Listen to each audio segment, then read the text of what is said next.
There's very little evidence to begin with that this marriage is thriving. And it doesn't help that Stephen Baldwin reposted a message not that long ago requesting prayers for Hailey and Justin. Now, prayers for Hailey and Justin can mean one of many things, but the undertone of that call out was that, hey, you know, this is a couple that needs support. And why would somebody need support? Either the marriage is on the rocks, they're miscommunicating, things are going down. For her dad to publicly ask, you know, people to pray. Justin's last post was discussing a church app. Don't know much about that, but I do know that he has, you know, turned to faith a lot. And even in the beginning of the marriage and in an exclusive interview, he talked about how he thought marriage was going to solve some of his challenges. How he thought that marriage was going to be the answer and provide him happiness. And he admitted that it wasn't it. You know, Will Smith has said, you know, happiness comes from yourself. You can't seek that in a partner. You can't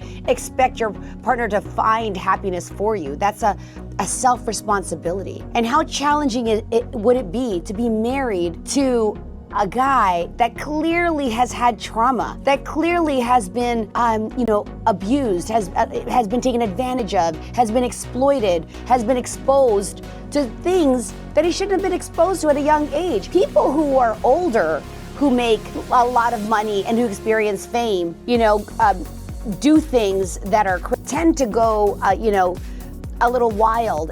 You're 17, you're 18, you're 14, you're 15, and everyone wants a piece of you. You don't know who to trust. You're a puppet to, you know, the music industry. You're a puppet to anybody that's trying to give you advice. Who do you trust? You know, in many of Justin's songs, you can hear the experience that he's gone through. You know, from his song Lonely, how fitting. Lonely, the song with him and you know, Benny actually produced that song and they were friends. That's gotta be interesting, you know, to listen to that song. And many of Selena's songs and Justin's songs in the 8 years that they were together were about each other. Were about their love. Were about this, you know, idea of being inseparable. This idea that their lives revolved around each other and that they were so in love. And yet in this marriage, in the last 5 years, we're not seeing the same, you know, evidence of this connectedness that they have. It wasn't their puppy love. It's like the second love. So it's got to be very challenging for her. The other issue that has compounded the challenge in this marriage is that they both have dealt with some serious health issues, right?